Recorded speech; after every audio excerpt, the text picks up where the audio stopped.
There are many ways to change your life for the better, and one simple yet seemingly scary choice we can make is to be taking more risks in our life.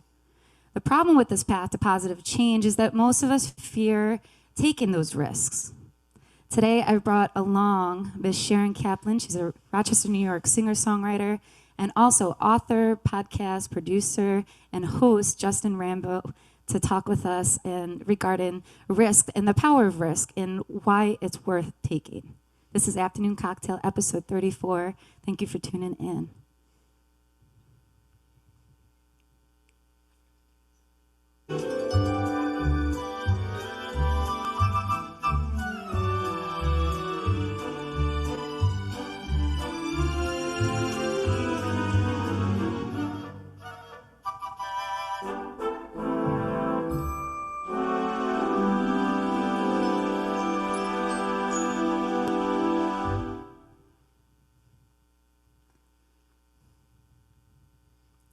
And introducing to you my friend, Ms. Sharon Kaplun. Sharon, how are you? I'm so happy to be here. I'm sad that we're not in a pool on a floaty. Yeah, seriously, right? I'm not really that sad.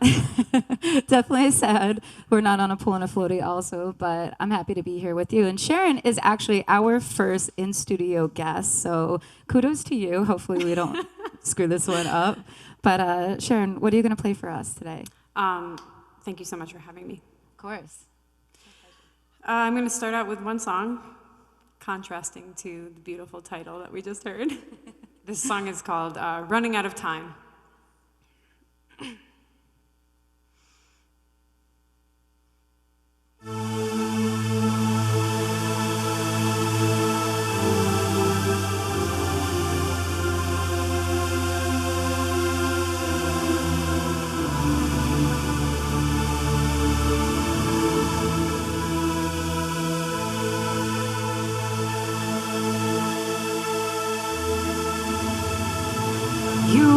Gonna be it, girl. You were gonna be so big, girl, and now you're mine. Running out of time. Lay down and ponder your problems. Wondering if you'll ever blossom, I don't mind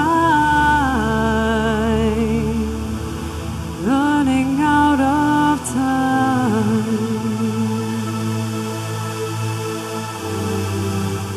Make sure you think you're better than you are. Make sure you think you're gonna reach the stars. But deep down you know you'll never go far.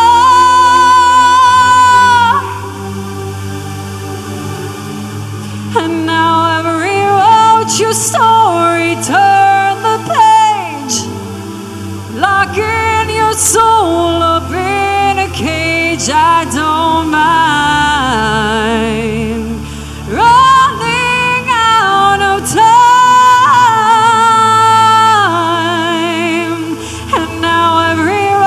Your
make sure you think you're gonna reach the stars. Oh,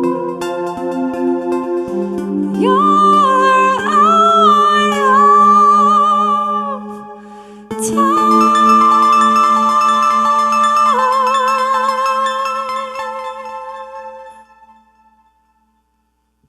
Amazing, amazing, awesome. So Sharon, dark.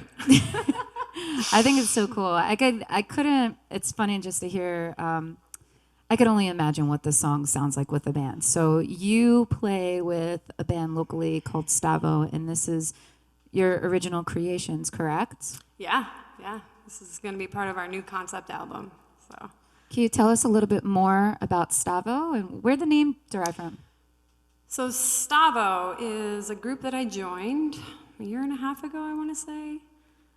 Stavo, the name comes from our guitar player, Dan Staversky, who's really the mastermind behind the whole band.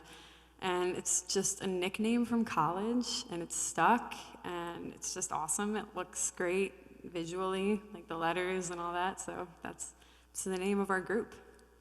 So all the writing, is it more of a collaborative effort, like, or do each of you take turns writing the songs and then just kind of like introducing it to your band members, or is it collective effort? It's definitely collective effort, and I think the genuine nature of writing songs is somebody will come in with an idea and maybe even like 99% of the material, and then, maybe we're only giving like 1%, or maybe we're all doing 50-50 or whatever, 25-25.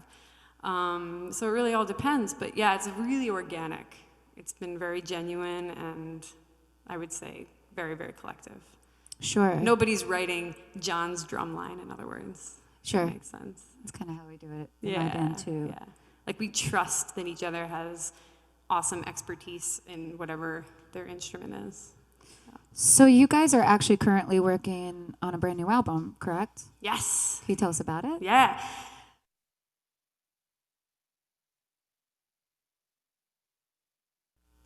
Sorry about that. I messed up. There we go. Like a baby. We're good. It actually started, almost a year ago. Dan came up with this excellent idea to have a concept album, and we're all prog heads. So the band is like prog rock, prog metal. They're all about time signature changes and stuff like that. I follow along, but they're really like the metered junkies. But we're all prog heads, like we're all Dream Theater fans and Rush and blah, blah, blah. So, blah, blah, blah, that was not appropriate. They know what I'm saying. So Dan came up with this concept album idea of a woman's struggle to leave like the mundane corporate world when she thinks she's going to be really successful in it, and breaking away from that shell of normality, I guess. And so we've dove into a very much deeper concept behind that, given my perspective, being a female in the group. So I'm grateful to have had that influence and that catalyst from him. So, yeah. I was going to say, that sounds kind of autobiographical for you in a sense, Yes. right? So, today we're talking the power of risk. Yeah. And, the power of risk, you said that you came from a corporate world, kind of divulging into your creativity and abandoning the corporate world to do that. It takes guts. I know I had to do this. I did the same thing for my career. I wasn't in the corporate world, but I always made it my goal to get out of waitressing and bartending. I was like, you know what? If I can make enough money, if I'm making, $70 on a Monday night, maybe I could pick up a gig for 50 and put out a tip jar and, build my career. What impact has risk had overall on your well-being? So it's interesting you say that, because that's more of the character that Dan developed that you're relating to. Myself, I'm literally the oddest human being you'll ever meet. I've always beat to my own drum, or whatever that term is. So the biggest risk I ever took in life was, I think it was 2012, I boarded a plane to China to join a band. It was an American band, but I had never met them. They were from the West Coast. They needed a replacement singer. And so I went and did 6 nights a week for a 6-month contract in China. And to somebody, it's all about perspective. To somebody, that may be not a daunting process. Like, there's a lot of world travelers that say, "Oh yeah, you can just get on a plane if you have the money for the ticket and find your way around the world. People are willing to help," and that's very true. But to take that step catalyzed me into understanding about risk and how important it is to take it, so that you can get to the other side of fear, I guess, is a good way to put it. Sure. I think so many people fear change and fear doing things that are actually going to be, in the end, it's worth taking that chance, because it teaches you everything about yourself in the end, and whether or not you fall on your face a few times, those bumps and bruises and maybe even those scars are what ends up being the most healing power in the end of it. Do you agree? I'll almost argue that through my experience of world travel, I ended up in Dubai through a series of very detailed situations, and it was really an elaborate style of living, and I really did experience the best of the best for myself. But I would argue that this pandemic that recently happened, throwing myself into not lesser work but more mundane work to help a company, and I found myself, in other words, in a kind of a rock bottom position, and I think I learned more about myself through that than the elaborate living that I experienced through taking that risk, if that makes sense. So it's an interesting dichotomy of what we're saying, but yeah, risk is risk, good or bad. And I mean, going back to COVID-19, I mean, it's obviously had a tremendous impact on the entertainment industry. And I mean, we got limited capacity that's put smaller venues at risk, holding their heads above water now, right?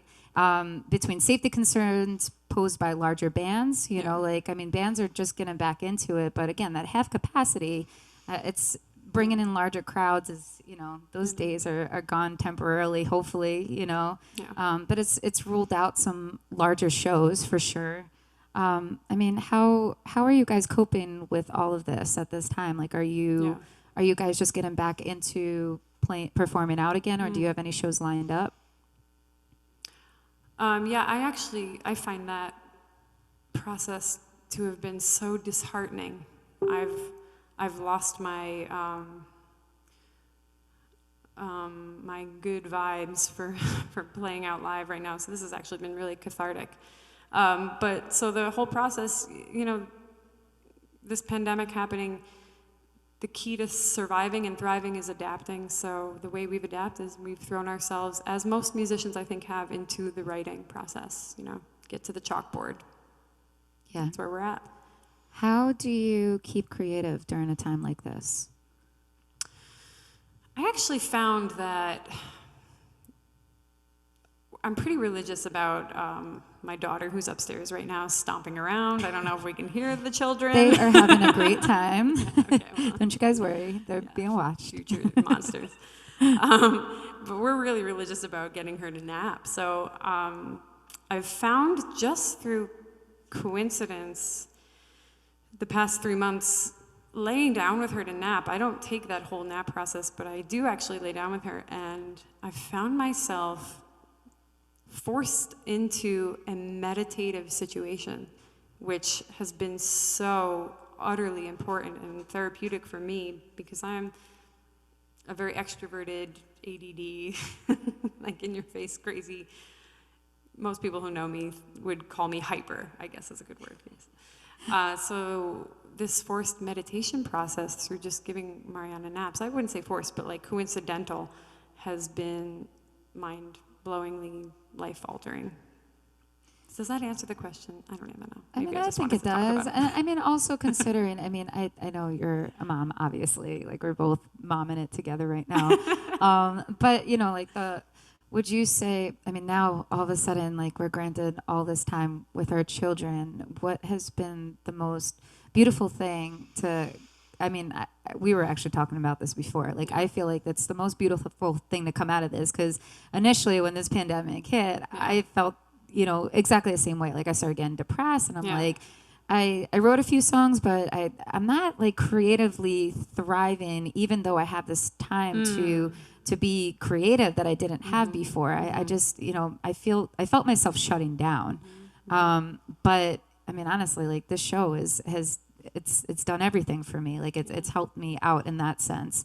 But I mean, with your child, like you're now all of a sudden you're benefiting from this time with them, and I think that's a real beautiful positive thing to draw out of this. I mean, what have you guys have you what do you feel like has bonded you together more? Like, have you been doing anything more with Mariana? Yeah, I mean, initially it was like horrifying. What do I? Arts and crafts. I have to do this. What am I gonna?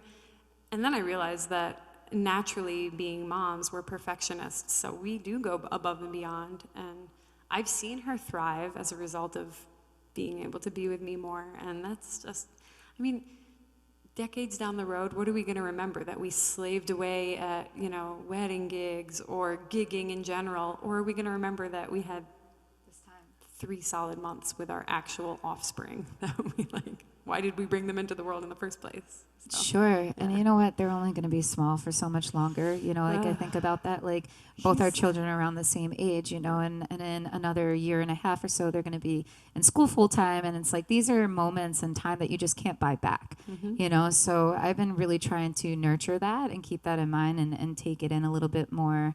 And just, I think the kids, honestly, it's not about doing all these things. I did everything with my son before this, and I think it's not so much about how much you're doing, but how present you are when you are doing things with them. Do you agree? Absolutely. Yeah. I mean, just having her mommy around more probably means the world to her. Yeah. So what's up next for Stavo? So when are you guys releasing this album? You're recording how many songs? Yeah, this coming month, it's going to be, I think it's like a 9-song. If we keep to that form, we may break some concepts apart and maybe do 10 or maybe even do less. So it's going to be part of it. But yeah, it's about 9 songs, and we'll be doing it in the fall. And where are you guys recording? We're not quite solidified on that yet, so I don't want to make any grand announcements because we know where we want to, but that person hasn't necessarily agreed. So. Gotcha. Yeah, if that makes sense. I think it's kind of... I kind of want to shout it out now and then hold him accountable, or her. Well, we have plenty of good recommendations, right? Yeah, totally. Shout out to the Green Room Audio and also to Maiden Voyage Studios in Fairport. If you're kind of in a toss-up, they are both incredible engineers. Cool. Matt Rammerman and Mike, they're great. Mike Ennis. So Matt Rammerman knows me well. Yeah, he's whether he's willing to tolerate me or not. Awesome. Well, Sharon, thank you so much for being a part of our show. Thank you. God, what an honor. I mean, no, it's an honor to have you as our first guest here, and an honor to have our kids have a little play date as well. I would just say one more thing. Sure. Get on the other side of fear, whatever it takes. Get on the other side. Best advice ever. That's it. Honestly. Well, thank you again. And we're going to hear one more song from Sharon towards the end of our program. Before I get into my interview with Mr. Justin Rambo, which I'm very excited about, I do want to give a shout out to today's sponsors. So this is Afternoon Cocktail. We're on our 34th episode, which is so crazy to me. Mm-hmm. Every time we do one of these, I'm like, oh, just seeing the number climb, it's crazy. But anyway, we're on part 2 of our 2nd season. We've picked up some really incredible sponsors and support from our local scene. So first off, we got Electronic Merchant Systems of New York. If you guys are in need of some assistance with accepting credit card payments, please make sure you see my friends. We have Untamed Events, MissRebeccaDodge.com. If you're looking to plan your next wedding or event, have any information that you need, make sure you see her. Shout out to Jewish Senior Life, my friends at the Jewish Home of Rochester. Hello. If you guys need your pizza fix this week, Salvatore's Pizzeria, make sure you order from them. And shout out to the Sawmill at Blades. They are located in Rochester, New York, on University Avenue. They have an outdoor patio, full bar, and a full menu, breakfast, lunch, and dinner. And you could check out their menu at bladesrock.com. So, Justin Rambo, how are you? I am doing well, Amanda. How are you doing? I'm awesome, and I'm so happy to have you on as a guest because your vibe is just right in line with mine. So I was really happy to stumble upon you. So Justin is an author. He is also a podcast host of his own show called Versatile Success. And Justin, can you tell us a little bit about you, your background, and the journey that led you to your self-discovery and all these business ventures you got going for yourself? Well, first of all, I want to say thank you for having me. But for My pleasure. me, in a nutshell, I'm just an everyday person who went through everyday life struggles, but went within to find himself. So that led me to, we'll get into it, but the podcast, the book, the business, and everything in between. So my actual title is I'm a personal development strategist, but just life's ups and downs led me to what I'm doing now. Awesome. So I read that you before your book, before your podcast, you were a personal trainer, and you were also really, I mean, not beyond fitness, just an athlete, all around athlete. It seemed like. So what made you kind of abandon that to take this new route, this new business venture? In terms of being an athlete, for me, I was just naturally gifted. I didn't really work at anything in terms of my athletic skill. And then, that becomes your identity for a long time, just doing the same thing over and over, where everyone praises you for it. Everyone speaks highly of you. That became my identity. So when I was done playing sports after my first year of college, because I had my first daughter at an early age, I lost my identity. And that led to me looking for acceptance in the wrong places. That led to me just feeling down, trying to find myself, doing this, going every way the wind blew. And the more I started to turn within myself to figure myself out, the more I started to push the envelope. So for instance, I dropped out of college 2 times. And my third stint was the one I was finally successful in earning my 4-year degree. And then after that, I opened a personal training studio, which you alluded to. My degree's in kinesiology. So I was a trainer, right? A brick and mortar studio, personal trainer. And on the outside to everyone, entrepreneurship looks like the sexy thing, looks cool. But when you actually get into it, there's a lot of rough patches, and there's a lot you have to discover about yourself because you go through so many ups and downs with business, because business starts to get into life and things like that. And it was through that time in 2014 where I really started to hone in on who I was as a person and work on the things that necessarily didn't deal with business, but my own personalities, my own issues, and try to figure out why I was going through those things and what I can do about it, but also find the little hidden gems, my strengths, which I call superpowers, the things that I love about myself, the things that can help me. And once I started doing that, it was just sky's the limit from there. I mean, I always think it's interesting because, like, to me, I mean, I had a personal trainer on a few weeks ago, and we were talking about motivation, and athletics. I think it's interesting to hear you say that you were kind of feeling depressed, because I think sports typically is very motivational in some senses, and it plays on you mentally for sure, right? You're driven to succeed. You're driven to win. Actually, I guess I could see both sides of the coin. Do you have any comment on that thought? Well, here's the funny thing. Me in athletics, I didn't really care. My main sport was football, and that's what I was primarily known for, and then also track and field. But I didn't care about sports. Like I said, I was so naturally gifted, and I was so used to everyone saying good things about me. I think I fell more so in love with the accolades and the attention, not actually the sport. The sport, like I said, I played just because everyone in my family played. I thought that's what I should do. And that goes back to listening to the outside world. But when you're younger, you don't know any better. And so for me, sports, it was there, but it wasn't me. I was just naturally gifted at it, if that makes sense.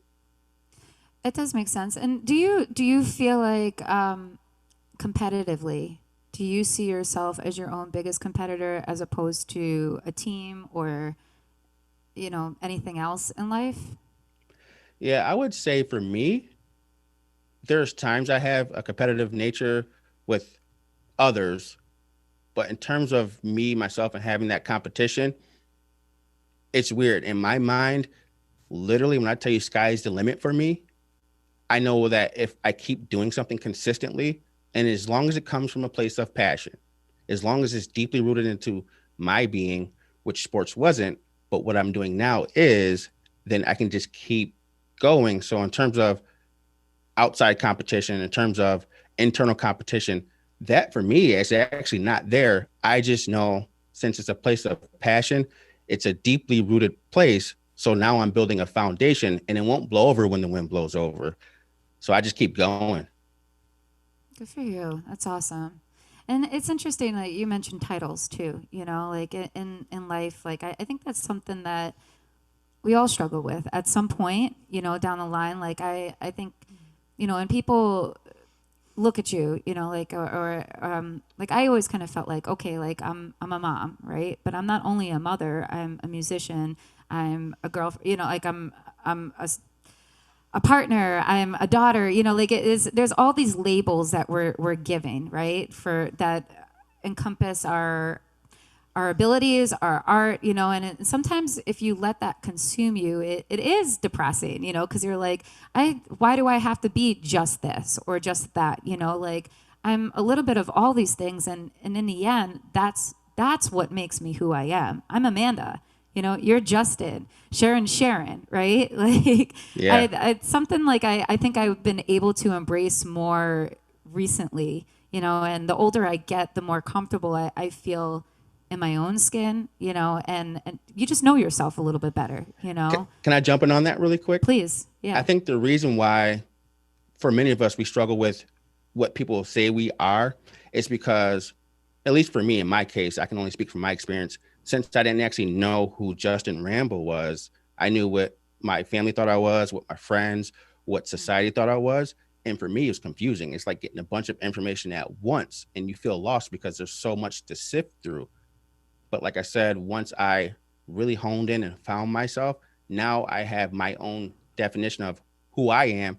So no matter what anyone says about me or who I am, it really doesn't, it's like a shield. It doesn't really bother me anymore because I know at the core what I'm about, my morals, my standards, and then who I am as a person and what I have to offer to the world. But like I said, I think it just comes down to if people take the time out to drown out a lot of the distractions and figure out who they are as a person, the outside noise doesn't really bother them as much. Sure. Good stuff. So let's talk about your podcast. Your podcast, Versatile Success, is so positively charged, and I love your 1 minute tips. You're just great. You're very inspirational, well spoken. I read that you actually used to kind of struggle a little bit with public speaking, or that wasn't so much your forte. I mean, obviously, it was risky for you to start doing a podcast, right? Can you Mm-hmm. tell us a little bit about like what inspired you to get into your new field? Yeah. So my business itself is called Versatile Success, the podcast is a derivative of the business. And I can honestly tell you how that whole thing started. And it's one of those moments that I'll never forget. It was February 25th, 2019, which was a Monday. And for a couple of months, I would get up very early when the wife was asleep, the kids were asleep, and I would come down to my basement. I would say my affirmations, mantras, meditate, whatever I had to do and seek out answers, right? And so what happened after a couple months of doing that, I'm reading a book one day. No one's home, and the idea of you've been involved in personal development your whole life because you've always tried to find yourself came to me. And I realized my whole life, people have always asked me for advice, life lessons, and things like that. So in an instant, the idea for versatile success came to me. The idea for writing a book came to me. Later on, the idea of the podcast came to me. But by that night, I had the logo, the LLC, the EIN, and that weekend I had the bank accounts done. Now, people ask, okay, so if it's personal development, why do you call it versatile success? For me, success is multidimensional, multidirectional. There's no one way to define it. And everyone has their own definition of success. So my life success may be the fact that I consider myself a great father, while someone else may have the idea that making $1 million a year is success. So it's very versatile in how you define it. But what I find is the underlying theme of all of it is self-awareness, which is personal development. And so since I knew at that point, that very moment, what I should be doing, I knew I had to get in front of a camera. I knew I had to speak, but I also knew I had the fear of public speaking. The thing about me and fear is I know this for a fact is I have to face it head on, because if I face it head on, it doesn't bother me as much. So last year around this time, I started videotaping myself on my phone. I got really comfortable with it because at first it was weird, right? To hear your own voice, to see your own face. The next step was to ask my wife, hey, what do you think about these videos? Yeah, it's a little weird seeing you on there. I'm like, yeah, I know. I think so too. But she got over that as well. And then the next step was to put it on social media. Now, here's the key in knowing your superpower, your strength. I myself knew I wasn't a speaker where I can speak for an hour straight, just from A to Z. I speak in short bits and I think in short bits. I'm a bullet point person. My personality assessment is like more of a dominant personality assessment. So the reason why I came up with the 1 minute level up tips is because I say something and I keep cutting the clips until it reaches a minute. And so that's the key in knowing yourself and your superpower, because I could have said, I'm not a good speaker, so I'm not going to do it. But I faced that fear, but I also found a way to do it in my own unique way. And so thus the podcast, the video clips and everything just started right up. That's awesome. And it seems like it fell all very well into place for you. And it's cool. Like, I was actually talking to Sharon before, like, we got on camera, and I was saying the same thing. Like, a big reason why I started doing this, well, there were two big reasons why I started doing this show. And one of them was I just wanted to, I feel like right now the world needs positivity, like, everybody's struggling in their own ways. And you turn on social media, everything's negative, negative, negative. TV, it's like people are consumed in panic and fear, a different type of fear, like that this pandemic is just like brought upon us, and it's all understandable, but you got to take that away, like get your mind away from that for a minute and realize that there is some good qualities to all that's happening around us. So that was one. That was reason number one. Reason number two was I consider myself terrible at public speaking. I love to converse with people. I've always been. You asked me earlier if I was an extrovert or what do I consider myself. I'm extroverted in the sense where I love conversation. I love talking to people. I have no problem talking to people in person. When I'm on stage as a performer, I always have in the back of my mind that nobody cares what I have to say, And here's an opportunity where I'm like, all right, well, now I could work on this. Here's something that's not my strength, but let me try doing something different, something that's going to help other people, hopefully, for those that are tuning in. And also something that's I can mentally benefit from myself because I was getting really depressed, So it's interesting to see, because I look at you as somebody like seeing these clips. We don't know each other. We're getting to know each other now, right? But like seeing your clips, you would never come across to me as somebody who's not confident or in public speaking, at least, Yeah. So it's cool. If you ask anyone that knew me before, I was the quiet guy. I didn't really speak unless I had to. But it had to have some type of value for me to speak. And so, yeah, I can do it now. It doesn't really bother me as much. But there's always that little hesitation, that little fear. But for anyone that's listening, if you've done something that you're fearful of, but it makes you feel good afterwards, once you go back into that thing and you get that little apprehension or you get fearful a little bit, think of how you're going to feel afterwards, because I know after this conversation, I'm going to be charged up. So sometimes I have to play with myself mentally to overcome it as well. Sure. Well, let me just say congratulations on your latest release. You recently released a book, and it's titled Turn Down the Noise. Can you tell us a little bit about it? Yeah, so the book is titled Turn Down the Noise. And like I said, it was that Monday, February 25th of last year where the idea came to me. And since I the reason I wrote the book is because last year I made a huge commitment to eliminate all distractions. I eliminated social media, so I got off of all my social media platforms. I eliminated television, no TV, and the third thing I actually eliminated last year was music. I didn't listen to music for a while. Now, people ask me why. Well, I know I had a mission to accomplish. And so, in order to fast track everything, I needed to fill the mundane times up, let's say driving in the car or getting ready in the morning, with information or motivation. So, I'll listen to podcasts or YouTube clips or find information on how to write a book. And to be honest, it's a surprise to a lot of people. The book only took me 6 weeks to write. The whole process of getting it published took a year because it was new to me.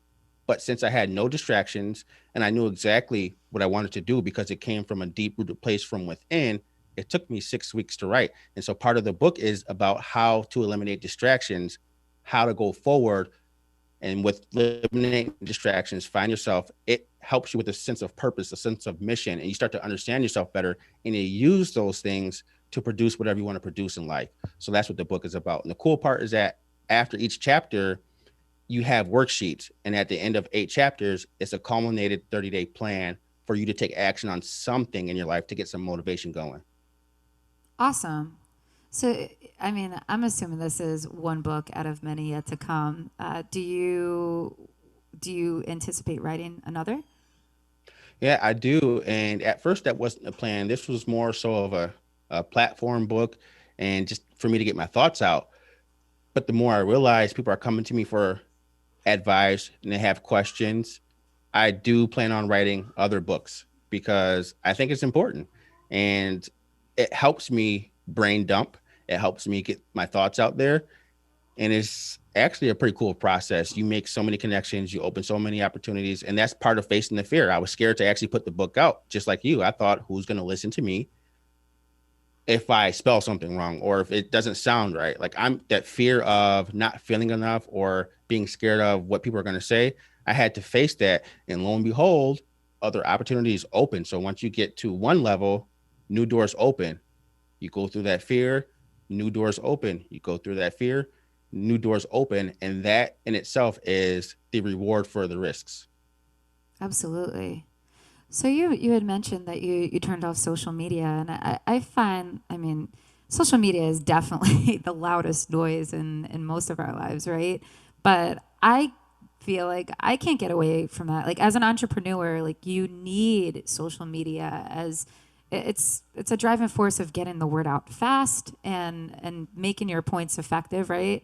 How do you balance that struggle between the noisiness and that need for getting your work across? Yeah, that's a great question because it's definitely a challenge. Some things I do is there's certain news sites I would go on in the past, but there's a lot of things that would make you bring up anxiety or fear or worry or doubt. So I stopped going on those news sources, but I also turned off the notifications on my phone. So that way, if I post something, I just send it out and I can check it when I'm ready to check it. And so I have control more so over when I actually use social media and how I use it. And then the other thing I would say, honestly, is for me, I had to unfollow and unfriend certain individuals because of what they put out. So if I am going to go on social media, I'm going to see my news feeds full of positive, motivational things, which won't distract me. They'll motivate me. So it's all about the information that you're receiving from what you're getting based on who you're following. That is such great advice. And honestly, I do the same exact thing. Like I don't see a lot of this stuff I mean, you know what? With all the political hysteria that's happening, coronavirus too, like I'm sorry to say this, but I had to unfollow a lot of people because it's too much. It gives me anxiety. It makes me angry. And it's stuff that I don't want to respond to because that response is not going to be positive, So the only way I could get around that is I don't want to not be friends with these people in life. A lot of these people are people that I care about, but I just really, I can't for my own personal well-being. And for my own psyche, like I have to almost block out the noise. And that goes for family too, you know, like it's everybody, you know.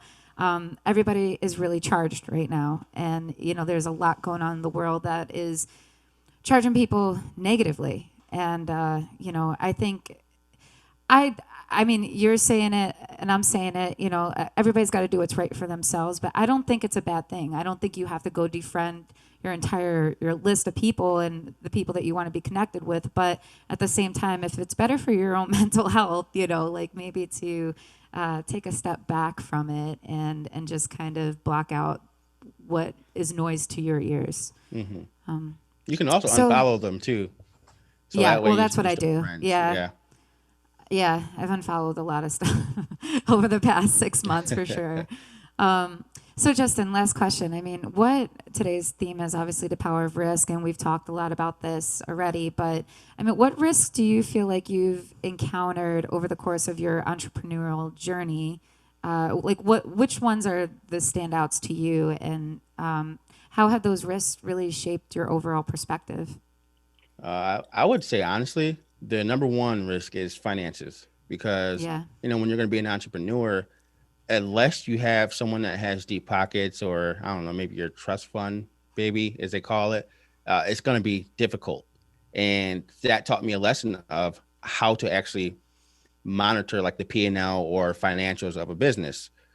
The other risk I would say honestly is time with family and friends. So when I was starting this company last year and writing the book and things like that, I would get plenty of text messages from my parents saying, "Hey, we haven't seen you in a while." And so it's just how you spend your time. But for me, going back to me, understanding me, I was a sprinter with football, played running back. So everything is short bursts. So I knew that time I had to spend doing what I had to do. And then I would get back to what I would normally do. So it's not going to be all the time. Those risks you take, they have to be calculated, but you have to realize it's not over a lifetime. So if you have to shut some things out for a short amount of time, then you have to do it. Yeah, I absolutely agree with that. And that's part of being an entrepreneur, right? Like it's your time gets sacrificed a lot most of the time, you know, and finding that balance, right? That strike between your personal life and the business endeavors that are important to you, how you find that balance is really key. And it's not easy. It's always going to be a struggle, you know, but yeah. Justin, you're a pleasure to talk to. I really hope to meet you in life when all this subsides. And keep doing your thing. Where can our audience tune into your podcast and find out more about you and order your book? Can you tell us? Well, the book is on Amazon. You can get it in ebook format or you can get it in print copy. And then you can find my podcast right on the website. It's the Versatile Success or www.versatilesuccess. And then there's a link that says podcast. You can find the podcast and then some of the programs I have coming out. So you can find everything right there on the Versatile Success website. You're amazing. Thank you so much for being a part of this show today and for your perspective and insight and continued success to you. Thank you for So having I'm me. going to my pleasure. So I'm going to bring back Miss Sharon Kaplun to perform one last song. And Sharon, what are you going to perform for us today? So this is a song called Never Go Back. It's a little bit more uplifting. Awesome. We didn't really discuss the other song. Oh, that's true. Which is, no, don't be sorry. I just didn't want people to think that I was this big, like, Debbie Downer, negative Nancy. But anyway, yeah, that was a turning point to the album, and now this is Never Go Back. Hopefully the lyrics are self-explanatory.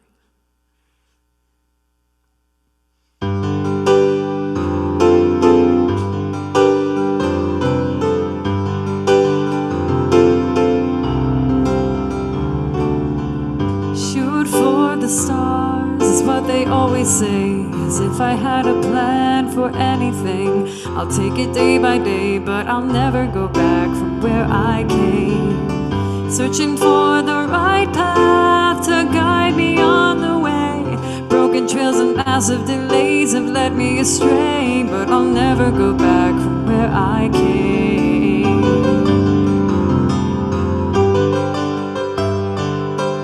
Isolation through meditation, abolition or damnation, fixation on my frustration and hesitation of new elation, spinning circles in my mind, look ahead in hopes I can find escape from an uglier time, the darkness I will leave behind.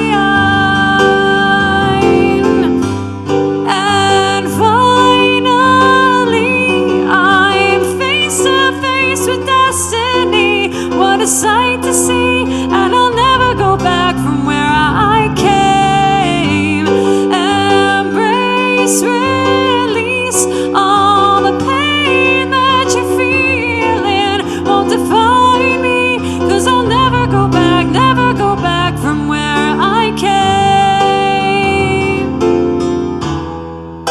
Decisions that were not mine, so much confusion lost in time. I think I'll realize, needing to shift the blame, it's life's ultimate game, but I'll never go back from where I came.